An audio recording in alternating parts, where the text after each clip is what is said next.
Hello and welcome, Simon's Trading Channel. Welcome back. Happy Friday to you. That means CME is going to close its weekly candle in just 1 hour. Yes, I'm recording this fairly late. And you can see from my red face that I've been out in the sun today. I had a marvellous afternoon. I spent 4 hours on my bike, riding around some cycle paths in Wales. It was great. It was really, really great. And I listened to a 2-hour podcast on Real Vision, which is, I'm sure most of you are aware, Raoul Powell, who's an ex-Brit. I mean, I guess he's probably still British, but he lives in the Cayman Islands. But he's an interesting guy, and he's got some great insights into the economy and crypto and all that sort of stuff. Yes, I listened to that while cycling around beautiful Wales and very much enjoyed it. It was great fun. I did a lot of sweating because I think it was like 27, 28 degrees. And despite my factor 50, I've still ended up with a red nose. But anyway, that'll do on the wittering on, Simon. So yes, that less than inspirational weekly candle on CME just but a couple of days ago now looks marvellous with just an hour to go. And I think, unless something catastrophic happens in the next week, I'd say there's a good chance this gap's not going to get filled, which may disappoint some people, and it may delight others. Although, having said that, look back over here. There's a big move up after the gap, and then it did pull back. So, gaps do like to get filled. I wonder how many times I can mention that double entendre in this video. That's probably the last time. So yeah, it's a very bullish looking weekly candle on CME. And also its MACD has turned back to the upside.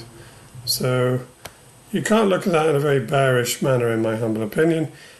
And as long as there's no meltdown between now and Sunday night, Bybit's weekly candle, and the momentum is also looking like it's going to turn back up. So that's quite good, I would suggest, quite good. And for more price action analysis, I'm going to jump down to the daily time frame, where you can see now, referencing the last few videos I've done, I was talking about Bitcoin helping me out with a higher low to demonstrate its change in character or trend or whatever you want to call it, from this daily downtrend, it's on a daily chart, to a daily uptrend. And I'm going to suggest it has indeed done that, even though it wasn't a very big pullback. Now, just to quantify it a bit, if you look at the pullback in Fibonacci terms, it probably got to the lowest of the Fibonacci ratios. I don't even have on my Fibonacci retracement tool, but I imagine, yes, there it is. So it got down to the sort of one of the first Fibonacci ratios. And as long as it then continues to remain above there, then that means that this is the higher low to this low. So that's good, right? That gives me more confidence that this is a change in trend and change in character from this, and not just a big old bounce. So I'd say that's good. And that is all contingent, of course, in Bitcoin remaining above, well, probably pessimistically 62.5, call it 62.5. I would like to see a weekly closure a lot higher than 62.5, but I'm going to suggest that 63, 62.5, somewhere around those numbers on a daily time frame would look good for more upside.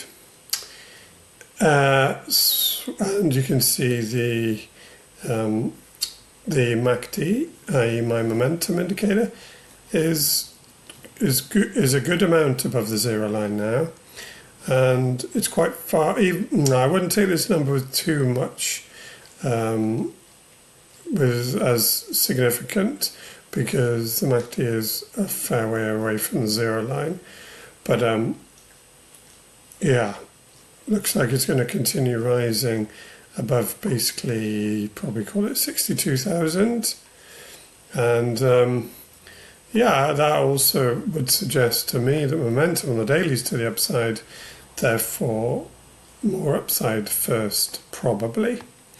The 4 hour has also turned back up, but it did that. Yeah, it did that today, really. Well, with this move, following that kind of bull flag consolidation, whatever, on the 4 hour. And you can see, yeah, the pullback did perfectly tap this support resistance. So it's amazing how, you have to see these. I think I pointed this one out. If I didn't point it out, then I apologise, but I did have it in my mind. Yeah, I'm pretty sure I did. I'm pretty sure I drew that blue line on previous video. It's amazing how technically Bitcoin trades sometimes. Like, look at those two wicks, that wick. I mean, more or less all those candles. And then this pullback here. Perfect. Like, almost to the dollar. Like, I do find that quite remarkable. Anyone who knows why, feel free to tell me, because I don't know why. But it does trade really technically. And I guess that's why people love to trade it. I mean, probably more people like to invest in it. And I'm actually coming round to that way of thinking. When I started my insignificant journey on the scale of all amazing journeys, but like, for example, did you know that I think it was the 15th century that Magellan's fleet went for the round the world trip for the first time? He didn't survive it, and yet he's still kind of held as one of the round the world guys. So I only found that out the other day. That was an impressive journey. My journey into the world of tradings and markets and investing is rather less magnificent, but it's been a few years now, and I kind of had this mental conviction that I was a trader at heart, mainly because I wanted to take advantage of upside and downside. That had an appeal to me, long and short-term markets, and that takes quite a lot of work. And I know I do a video every day, right? But I don't find this work. What doesn't take so much work and effort, I think, is identifying a growing asset and then just investing in it. And so, just buying it. And you almost have to just go, I don't care if it goes up or down. I know this is a great thing to put my money in, and so I'm just going to invest in it. I'm kind of coming round to that a bit more, particularly with crypto and the likely, although no one knows this, but the likely continued digitization of the world, but in more of a monetary way rather than just an interactive and Amazon way, Amazon a social media way, but more in an asset sort of management way. I'm going around a bit more to it as something to invest in rather than trade. But I'm still going to do both. So there we go. Now, I've lost my train of thought a bit. This is a 4-hour chart. Yes, and you can see that it did perfectly tap that support resistance. And it hasn't pulled back further yet.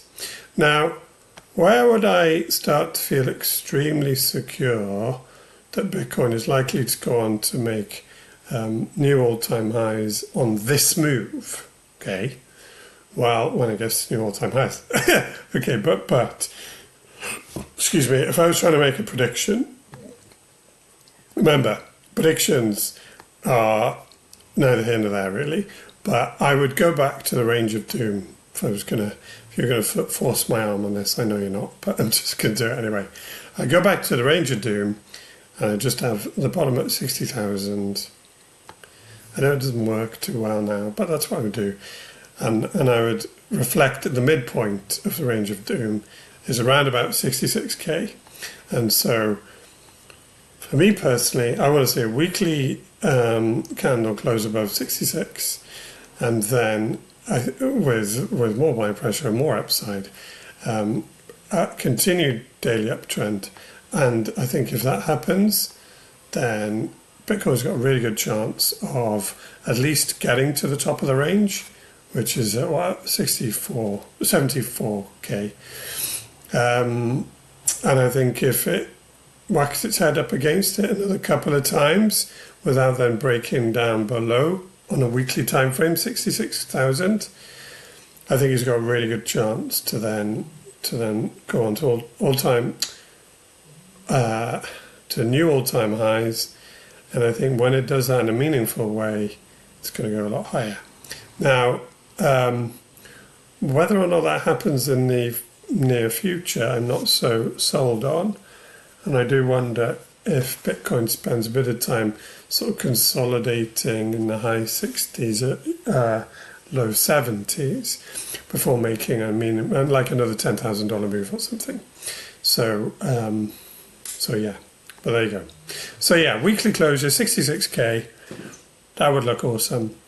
I've told you the important level to clear that was indeed cleared was sort of 62.5, somewhere between 62 and 63.